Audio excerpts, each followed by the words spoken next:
Is wall punching a red flag? My 21F, BF 21M gets so mad playing games he'll punch stuff. He's broken a TV, a door, and put 2 holes in a wall in the past 2 years. It's weird because I would never consider him to be an angry person. He's very even-tempered, much more so than me I would say. He just gets really competitive at games and takes losing really personally, or so he's said. I've talked to him the other times he did this and he's ashamed and embarrassed of it every time. It just really bothers me. He's never hit me and I don't think he ever will. I've been in an abusive relationship before and this definitely isn't that. He doesn't punch stuff when he's mad at me, just if he loses a game and is mad at himself. I've asked him to get therapy before and he can't afford it. He doesn't have insurance and we unfortunately live in America. He'll delete the games for a while or stop playing, but he's been playing for years and years and doesn't want to just stop because he can't control himself. So he'll start again and be good for a while, but then it happens again. Is this a red flag? Should I be worried? We were supposed to move in together in the fall, but I don't want to have to pay security deposits or worry about him destroying our house. I've told him that before too and it stopped him for a while, but he just did it again. What do I do? Edit. Wow, did not expect this to blow up. I know everyone says that, but seriously, thank you all for your input. I'm staying with him, for now, but things are definitely gonna change. I'm gonna get him a punching bag as many of you suggested. We're looking into cheaper therapy options or getting him student insurance through our university. We had a long talk about it and he's fully willing. He has other mental health things he needs to work through too, and we think addressing those as well as his anger will make a huge difference. Not going into all his traumas, but he has a very low self-esteem sometimes when it comes to certain things, and he likes winning and video games is a thing he's good at, the only thing he feels like sometimes, so when he loses it's really personal for him. We won't be living together until he's made progress though. For those of you worried about my safety, thank you so much. As I said before, I don't think he'll hit me, at least not anytime soon, because as he describes it, he gets mad at himself for losing and just overall hates himself a lot. That being said, I am on alert for any other behaviors. I also don't think it's a manipulation tactic because he absolutely never does it in front of me and is so embarrassed when it happens and would probably rather I not know at all. But I'll definitely also be bringing it up with my own therapist. And for those asking, it's Call of Duty, Apex, and Mortal Kombat lol. I'm not a gamer, so I've never experienced the emotions that arise from those games, but I'm sure that matters to some of you, haha.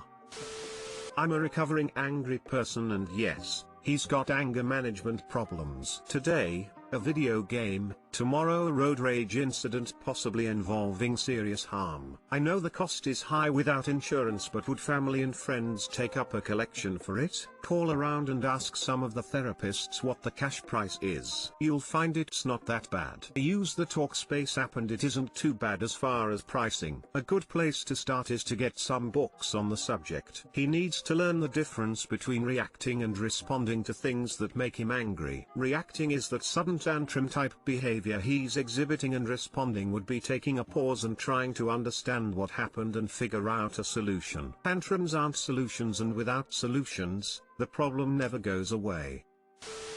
It sounds like he doesn't have good coping mechanisms for strong emotions, which doesn't bode well for a healthy relationship. That this keeps happening and he doesn't try to address it is, I think, a deal breaker. If he can't play video games without getting so angry that he destroys his property, he shouldn't be playing video games. Now, video games are almost definitely not the problem. But I say this so you can see how silly the "I just get worked up over video games" excuse is. If something makes you crazy, stop doing it. If your boyfriend destroyed things when he got drunk, people would say, sounds like someone who shouldn't be drinking. It's the same logic. You are absolutely correct in thinking that it would be foolish to get on a lease with him right now. I'm not going to tell you that he's a danger to you because I don't know that, but destroying shit is enough reason not to move in with someone. It is a red flag whether or not it escalates to attacks on you, because you deserve to be secure in your property. And destroying shit around the house is scary, upsetting behavior. There's no need to frame it as "oh, but at least he isn't directing this rage at my body." That's too low of a bar. Speaking as a former wall puncher, yes, it is a red flag. He needs better coping mechanisms for his emotions, and he likely shouldn't be engaging in a hobby that generates these levels of negative emotions in him. Gaming is great and all, but when someone starts crying over lost League of Legends matches or punching walls over getting spawn camped, it's time to put it down. Can you tell us about how he broke the TV and the door? We were supposed to move in together in the fall, but I don't want to have to pay security deposits or worry about him destroying our house. I've told him that before too, and it stopped him for a while, but he just did it again. What do? I wouldn't get an apartment or house with someone who engages in emotional destruction of property either. This is a reasonable and responsible financial decision, beyond whatever red flags you're considering. It's up to you if you want to be in debt to your landlord after the boyfriend knocks down a wall or kicks out an expensive window fixture. Girlfriend says that she prefers if my family tries to speak English when we come over. Okay, cool, but how TF am I supposed to fix that? My parents don't speak English, barely a lick. They came here a long time ago, but never learned English. Only time my parents speak English is when they're trying to mock us, siblings and I. They can understand for the most part, but just can't speak English. So I've come over with my girlfriend maybe 4 times, and she often feels really left out. I translate what they're saying to her, but she still feels left out because everyone else would be laughing/talking and she's just sitting there waiting for me to translate back. This week, my parents are coming over to my house. She asked me that she wants me to tell them to try to speak English. I sarcastically said that I'll hook them up with Duolingo, and she said that'd be great. Bro, I didn't think she was being serious. She doesn't think it's reasonable for them to come into our space, even though it's my apartment, but that's a convo for another day, and for her to still not understand. I feel for her. It must be frustrating when you can't understand anything.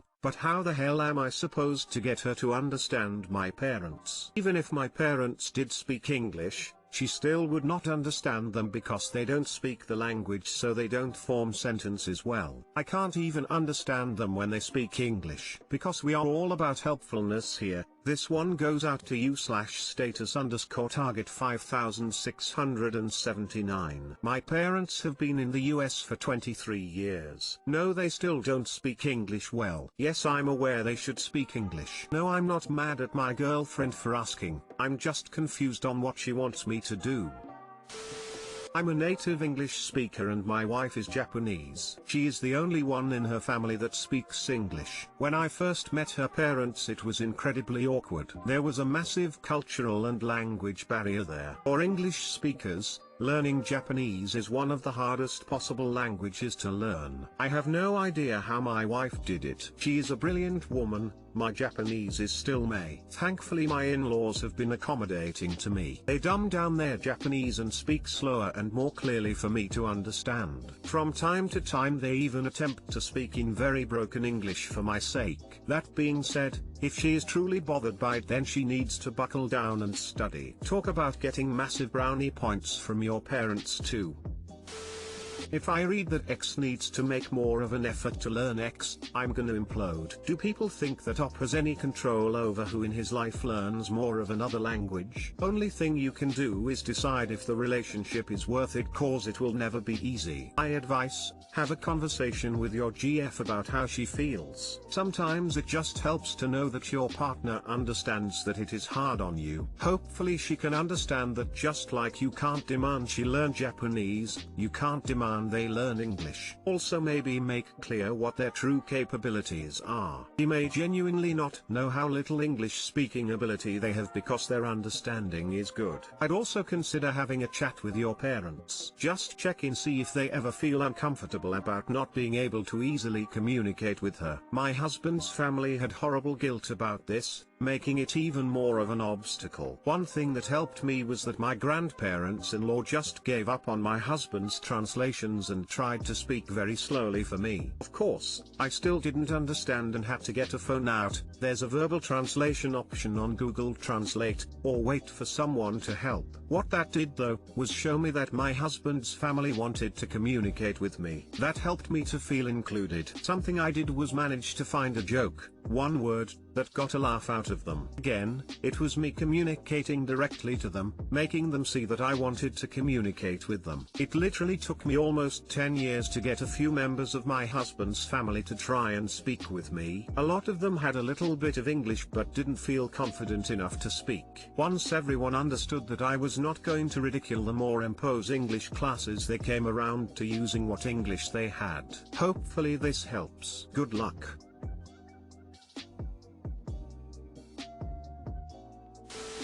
If your parents spoke English and were intentionally not speaking it in front of her, I'd understand. That would be rude. But if they legitimately don't speak English, it's not really an option for them to speak English, obviously. Has she tried to learn your language? She's tried learning it in the past way before we started dating, and she could never get the hang of it.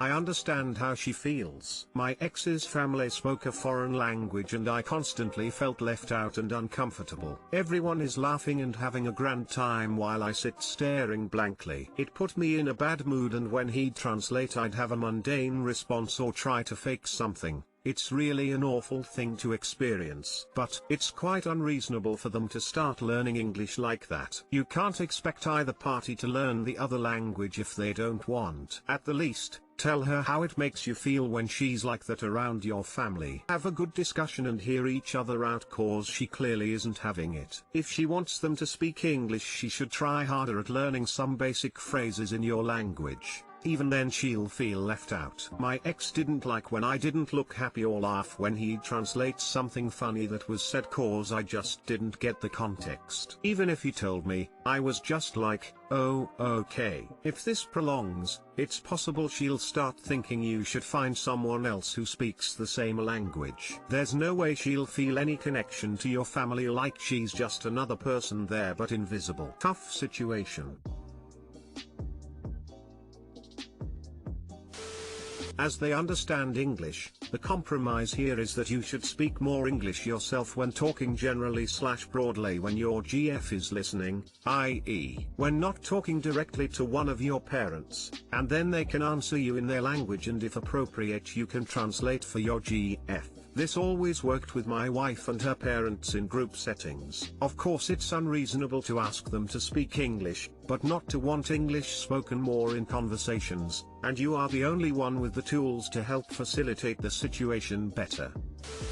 I, 30F, live a double life. I'm exhausted and want to come clean. For the past 3.5 years, I have been living a double life. It started when my aunt, who raised me, got sick, and I told my husband, of 9 years, I wanted to move in with her so I could care for her. He was against it and told me he would hire carers to look after her for me. My husband knows how close I am to my aunt, so I was furious he would even suggest something like that. I ended up telling him I would go no matter what he said, especially since I already felt neglected and unwanted in my marriage. And it seemed like my husband was only staying married to me to keep up appearances. He didn't really fight me on it after that, and I moved in with my aunt. I have built a whole other life for myself here. I work part-time, something my husband would never let me do before and something he still doesn't know that I'm doing. I have some really amazing friends and my aunt is doing much better. After 9 months of living with my aunt, my husband told me he expected me to attend an event with him. I didn't realize just how unhappy I was in my marriage until I felt the dread of having to see him and potentially his family again. I did end up going for 2 reasons. I was letting my aunt believe I was extremely happy in my marriage because I didn't want her worrying about me, and I didn't think he would take no for an answer. When we reunited, my husband kept commenting about how I seemed different, and he wasn't treating me like someone he was being forced to bring with him for once. Even though my marriage is much better now, it still feels like I live a double life. I play the happy housewife when I'm with my husband, who dresses and behaves a certain way, and then I'm the complete opposite when I'm with my aunt. It's exhausting and things are awkward whenever my husband visits my aunt because I don't know which me I should be. It also doesn't help that my friends don't know I'm married, and I know my husband wouldn't like them. I don't want to feel like I'm living 2 different lives anymore, but I don't know how to merge them. What do I do? How do I stop being 2 different people? Too long didn't read, I live with my sick aunt and travel to visit my husband occasionally. I now have two very different lives and two different versions of myself, but it's exhausting maintaining both and I want to stop.